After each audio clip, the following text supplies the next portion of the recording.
যুব সমাজ দিচ্ছে ডাক, এই যুব সমাজ দিচ্ছে ডাক, এই ছাত্র যুব দিচ্ছে ডাক, সরকার নিপাচ্ছে, এই ভুখা জনতা দিচ্ছে ডাক, সরকার নিপাচ্ছে, এই ভুখা জনতা দিচ্ছে ডাক, সরকার নিপাচ্ছে, এই বেকার মেয়েটা দিচ্ছে ডাক, সরকার নিপাচ্ছে, এই বেকার ছেলেটা দিচ্ছে ডাক, এই আমার একই সরকার, এই আমার একই সরকার, এই তোমার আমার একই সরকার, এই সবার গলায় একই সরকার, এই রাজ্য জুড়ে একই সরকার, এই তিলোত্তমার একই সরকার, এই তিলোত্তমার একই সরকার, এই মা বলেছে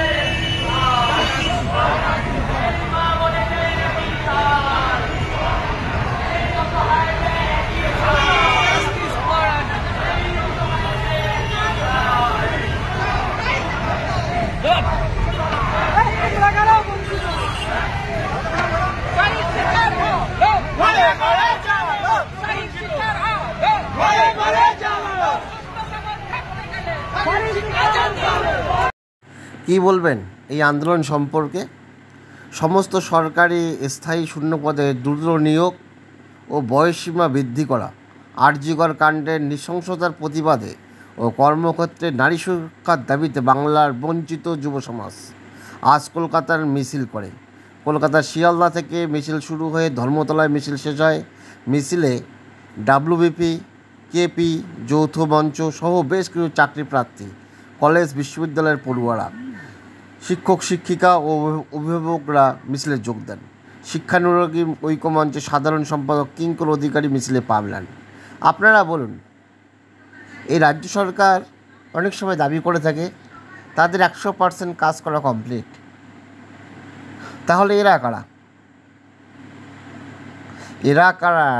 অবশ্যই রাজ্য সরকার অনেক জনকল্যাণমূলক কাজ করেছে, কিন্তু সরকারি নিয়োগে এই রকম প্রতিরোধ হয়তো পূর্বের সরকার দেখেনি।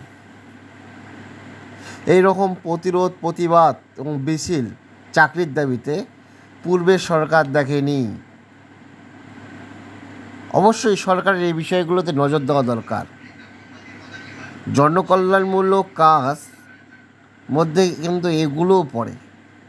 অবশ্যই এই সরকার বিভিন্ন শিক্ষা প্রতিষ্ঠান বৃদ্ধি করেছিল আগের সরকারের তুলনায়, কিন্তু নিয়োগের ক্ষেত্রে এই সরকার আগের সরকারের তুলনায় অনেকটাই পিছিয়ে। পরিসংখ্যান অনুযায়ী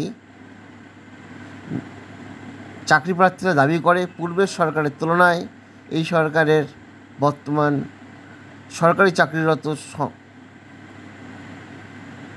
কর্মচারীদের সংখ্যা নিতান্তই কম।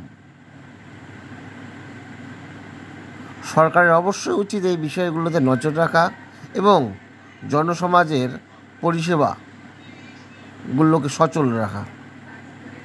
আপনারা কি বলেন? কমেন্টে আপনাদের মতামত জানান। ধন্যবাদ।